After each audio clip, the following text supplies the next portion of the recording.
We're counting down the top 10 stories in construction around the Disneyland Resort, a complete tour that starts in California Adventure with our number 10 story at Grizzly River Run.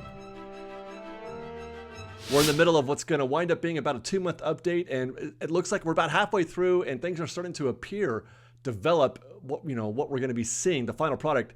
A new development this week is rock work there at the drop. They're adding some new rock work there on the left, that gray rock there where the scaffolding is. The scaffolding's been up for a little while. We haven't been able to figure out what they're up to, but there you go. This goes with the new faux log features, little bumpers that they're adding at the launch when the boats or the rafts first take off. They're adding a number of logs here on the side to act as bumpers. And what we in the previous weeks we saw mesh and then the first coat of paint, and now we're starting to see some of the actual texture being applied. You can see on the back side of that one log some of that faux wood texture there on the top of it. And then here's one that's almost complete, at least on the side we're seeing. That's an old log right there, the one that the angled one. That's one of the older ones, and all the other ones around it, to its left and on the opposite side there across the way, and then to its right. These are the new logs being added, and they are all in various states of completion. So I'm not sure what precipitated this, if they had a reason for needing to add all those extra bumpers there, but that's what they've been working on. A new development here this week also is scrim and scaffold around the gift shop, which I don't expect. I mean, there's only a month left to go, so I don't think this is going to be major. I think that they're just doing additional paint and polish to the gift shop. Nothing, I'm not expecting any new features to be added there. While we're here in the neighborhood, let's take a quick look inside Grand Californian. The Grand is going through, or will be going through, a major update over the coming months as well. I'm expecting something to happen here at the Hearthstone Lounge, where obviously nothing's happening now, but I do believe that there is going to be some sort of expansion happening in that space. That grass looks a little dug up. It looks a little worse for wear. And now we can see as we zoom in over the fence line, the pool looks to be the first location of construction and updates happening. Scrim out in the front main entrance of the pool. Oh, that pool looks to be open, or uncovered, I should say, but not open. On the other side of those walls, it looks like the rear pool where the little kids slide is, that is still open. Guests are still using that space. But the pool at the Grand Californian getting some love. We can actually take a quick stop over at Redwood Creek while we're here as well to note that they've got some scrim up on that first lookout tower up there. You know that if there's a scrim up, that means there's something going to be happening at the Grand Californian. That scrim is up, so you can't see what they're doing at the Grand Californian, so we'll have no views there. What we can see, though, is that there's some scaffolding up on this wing of the resort rooms. Meanwhile, our number 9 story this week is coming to you from the Cozy Cones, where last week or in weeks past we updated you that there's a new ordering system. They have converted this to having a single point of sale where guests all enter on the left side from this shot and place their order in one spot, and then you go pick it up at the appropriate Cozy Cone. At our first pass through, things looked very efficient. It was very easy to get guests in and out of the ordering location.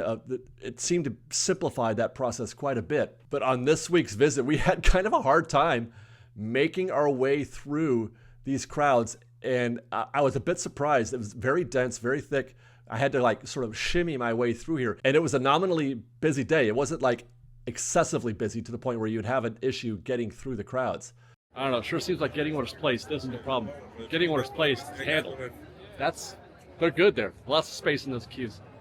But getting orders filled, still having some difficulty there. And you've got a lot of people loitering in the middle there because they still are not sure. They're looking at cones, they're looking at things, they're indecisive, and it's causing a backup there. I don't know how they're going to fix that.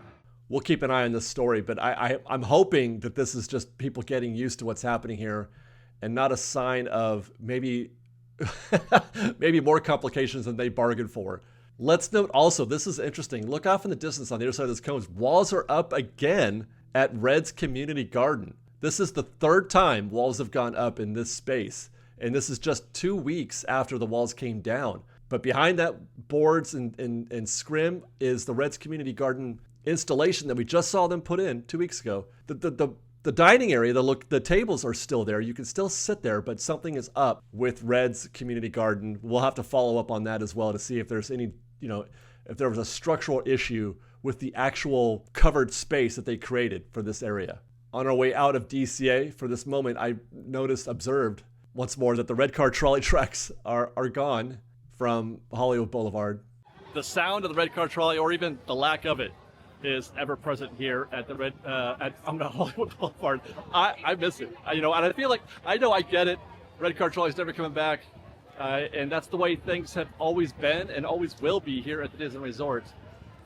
But it's still okay to feel a little bit of sorrow, a little bit of loss.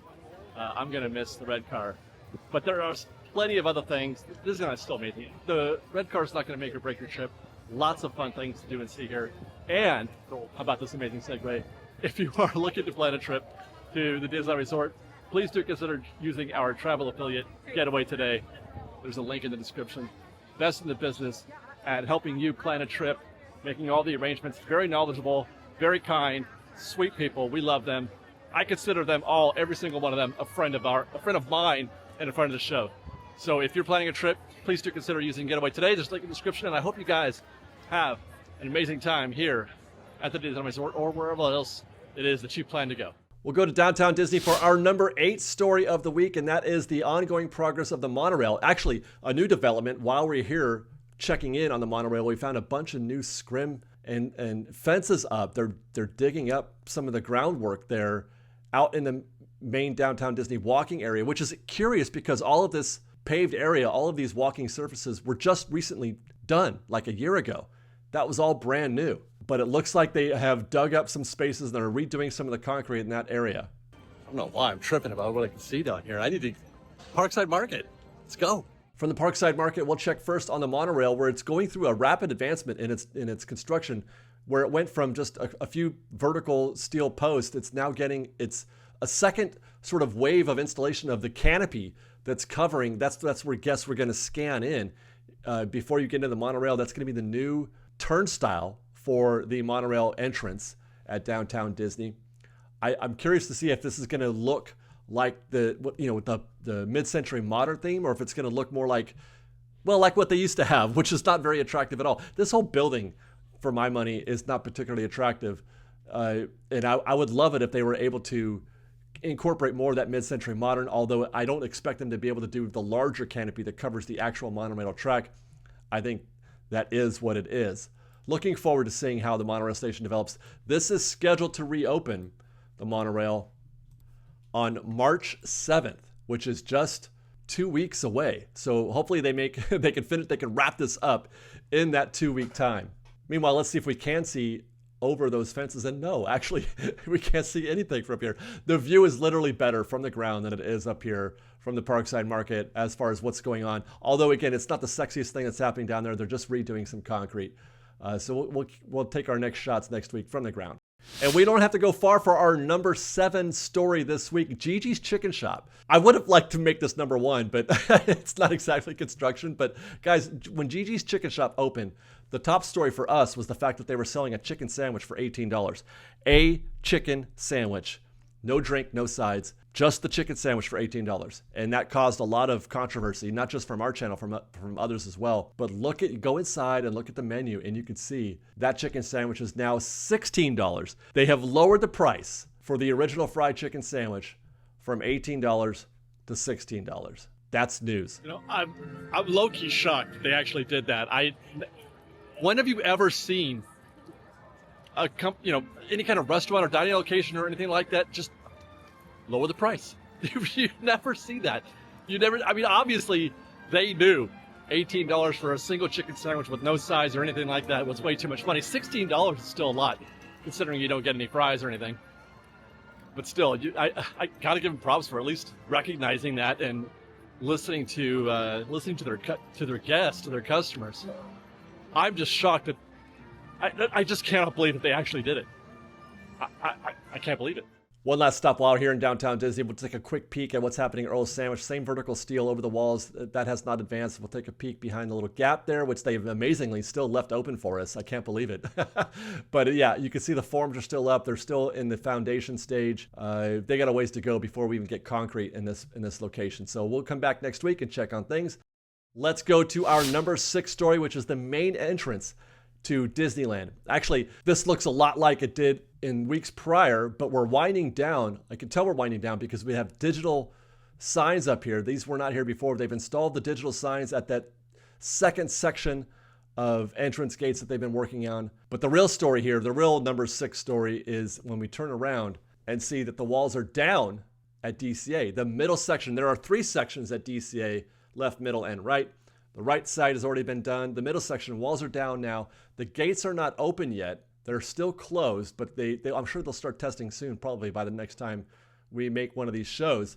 But there you go. New turnstiles have been installed, new scanners in the middle section of DCA, and I expect testing of these to begin soon. Again, they won't be testing the actual scanners, just the gates opening and closing, those little plastic gates that open and close. And then I would say next week we should probably see walls up around that left third. It's the middle 6 gates are done. The left 8 gates, I believe that they're going to do at once, those far left gates. Standing here in the middle of the Esplanade, finding myself, waxing on internally about missing the analog nature of the entrances, and everything's going digital. Turnstiles, the scanners, the facial scanners, and the signs and everything. How much I'm going to miss that. And then I realized I'm standing in a parking lot. I'm standing in the old parking lot before DCA. Thinking of a time when those ticket booths, well, not even those ticket booths, but ticket booths like those were right here at the main entrance. You had to go through those in order to get in the park. We lost those decades ago. So I think we'll be okay. I think we'll be okay with these new turnstiles. Let's get into the park for our number 5 story, Indiana Jones Adventure. We all know that the attraction is going to be going down for a refurb on March 17th. That's about that's just under a month from now. The news this week is that we have a date. The refurb calendar isn't showing it quite yet, but Disney has updated their actual website, the attraction page, to indicate that Indiana Jones Adventure will be closed until April 24th, which makes it just a month-long closure. This suggests to me that the updates that they're doing will not be extensive. A month is not a lot of time to do some of the things that we're all hoping they will do. So my expectation is that it's going to be some behind-the-scenes stuff, non-guest-facing updates, probably some updates to the Boulder scene, the final Boulder scene, which is guest-facing.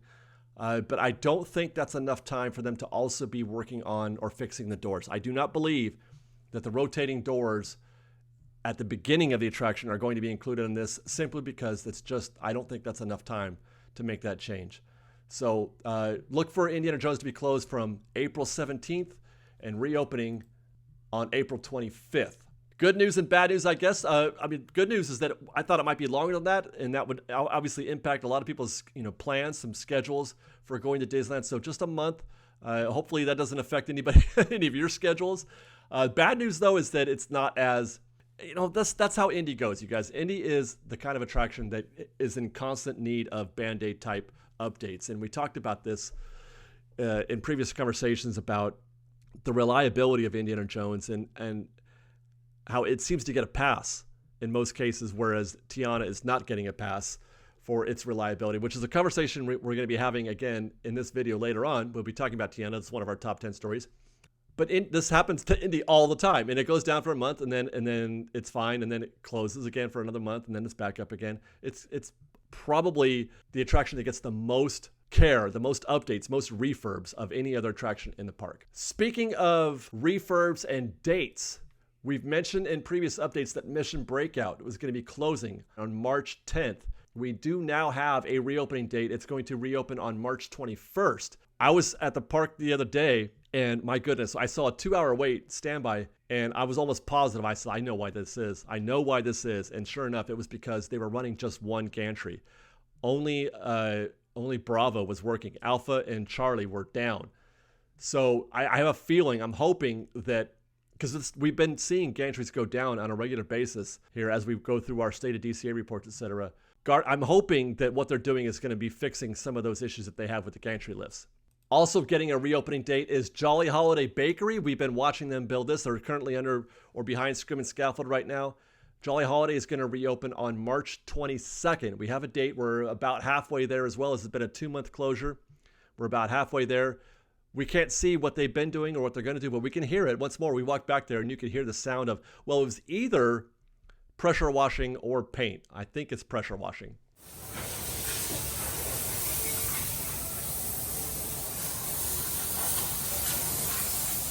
That takes us to our number 4 story this week, and I was torn about where to put this one on the list because it's very personal for me.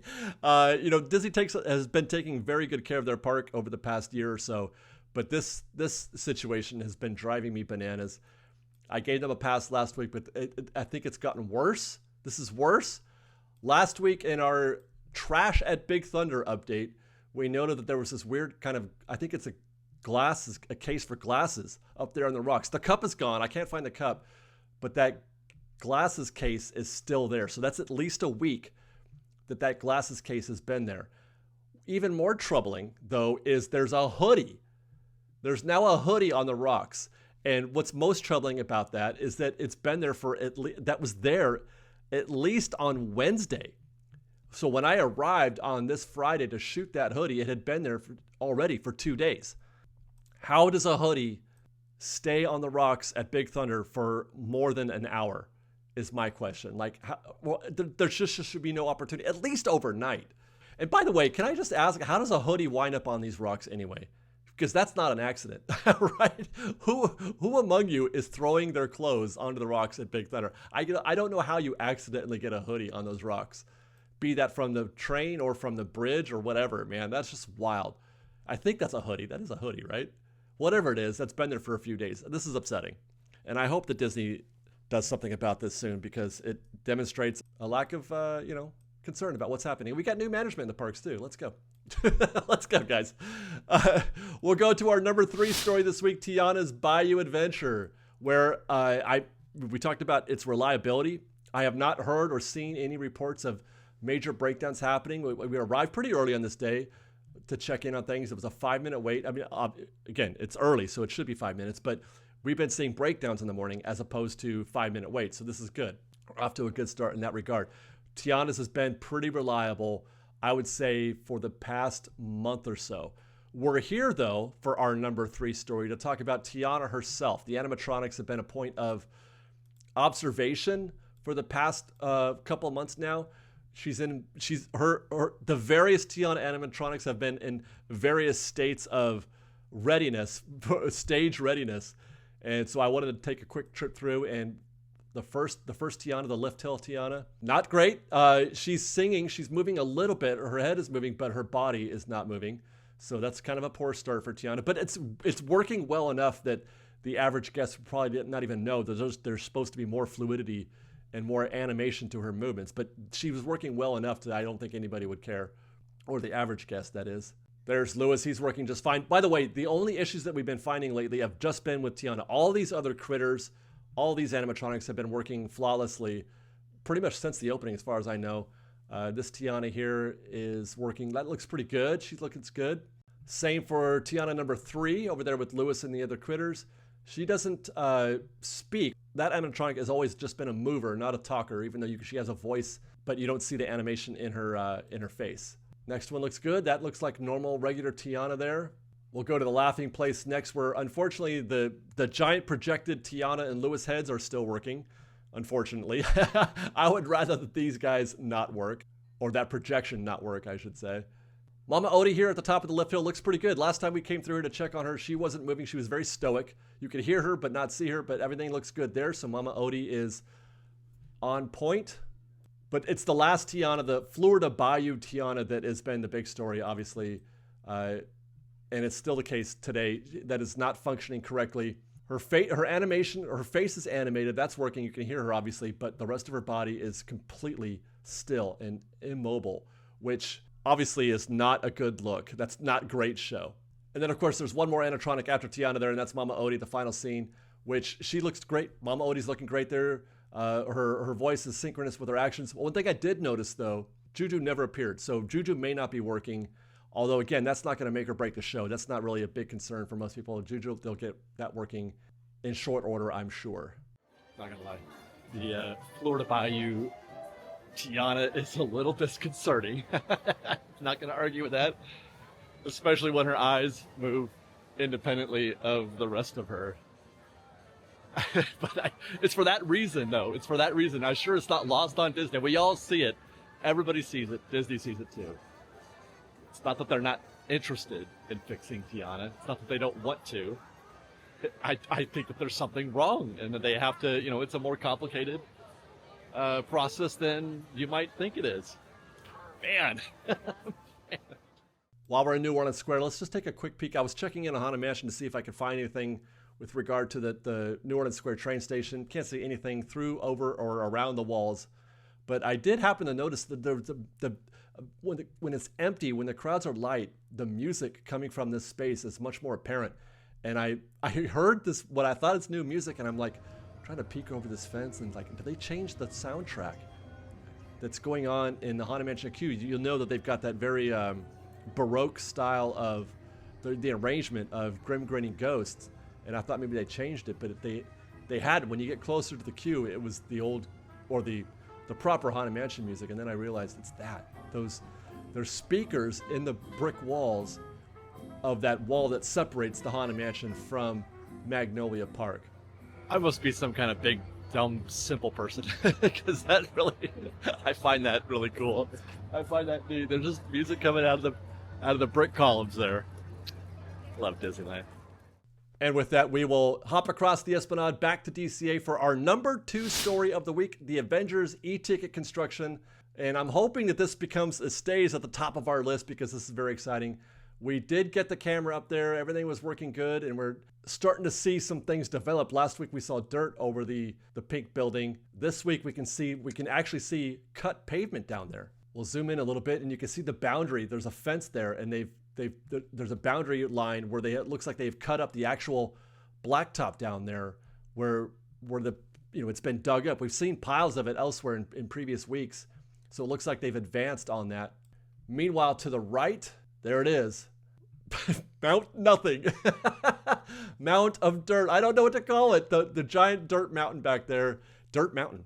I love that. Dirt mountain back there is developing behind the pink building at Luigi's. It's becoming quite aspired. It actually looks a lot like Mount Spielberg from days past. Actually, it was Spielberg Hill first. Wasn't it Spielberg Hill first and then Mount Spielberg? So it's looking very similar to those stages. A lot of dirt back there. They are going for it. It's happening. The construction is happening. I would say now that this is going to go on like this for a good 6 months, 9 months perhaps. The dirt phase lasts forever. It takes forever for us to see anything. So that's pretty much going to be the story. But I'm hoping that there's enough to see back there that we can have a proper story, and it cracks the early parts of our top 10s. Meanwhile, while we're on the Pixar pal around on this visit, it looks like Incredicoaster's going through some things. That's 2 empty trains on the track. Can you imagine being a guest right there at the top of that hill and having to climb out and then climb down? Heavens. I'm afraid of heights. That would freak me out to no end. All right, so that's our number 2 story. Our number 1 story for this week, and it's number 1 because I want it to be, because this is the most exciting thing that I can remember happening in the parks in quite a while. This to me is super, super exciting. Tortilla Joes, construction walls went up last week. This week we have finally, we've got actual demo happening at the Tortilla Joes building. They've got the doors open, right? See the windows up there? The doors are open, and I've seen cast or construction workers moving in and out of that room. So they are stripping the interiors of that building, just as we predicted last week. You could hear it. You could hear the stripping happening inside. You can see, I don't know, are those studs back there? Those look like those could be studs. But check it out. This is the other thing. I said, I'll know when they're up to something, when they start dismantling the outdoor bar. And there you go. We got 2 things happening. The awning to the left has been stripped, and then to the right, the little hut, the hut is being stripped as well. Very exciting stuff.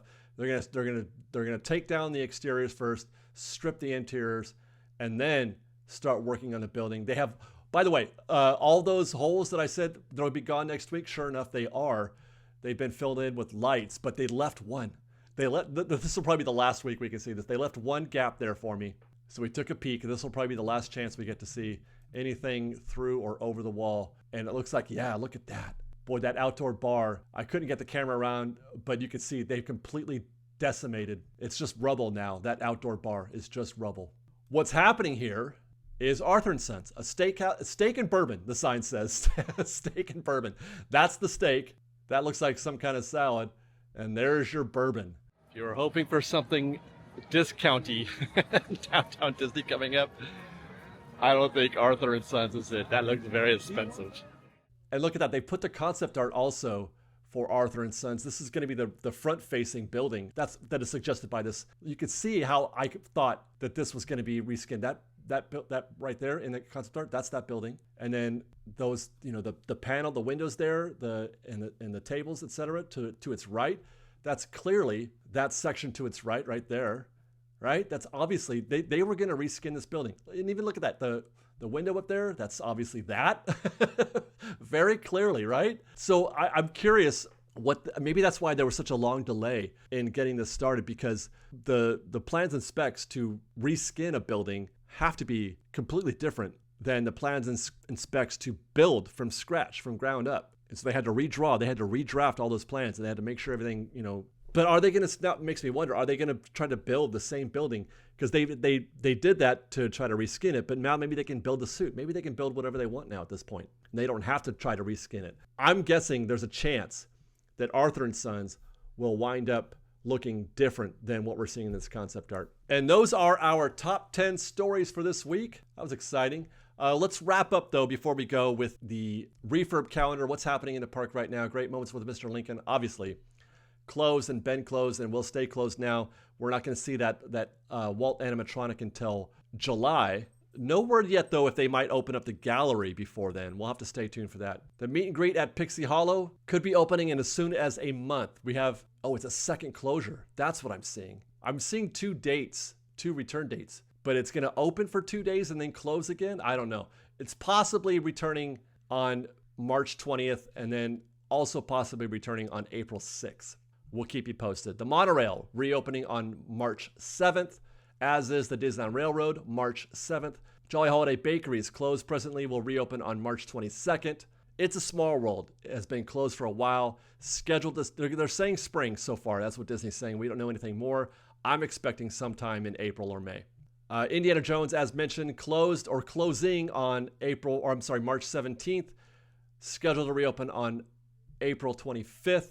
Grizzly River Run scheduled to reopen on March 14th, and Guardians of the Galaxy Mission Breakout closing on March 10th, reopening on March 21st. That is our construction update for this week. I hope you guys enjoyed. Take a minute to extend the magic. For more updates on what's going on around the Disneyland Resort, please do check out our State of Disneyland report recently uploaded. Hope you guys enjoy. Otherwise, thanks for watching, everybody. We love you. Be safe out there. Be kind to one another. And fresh baked.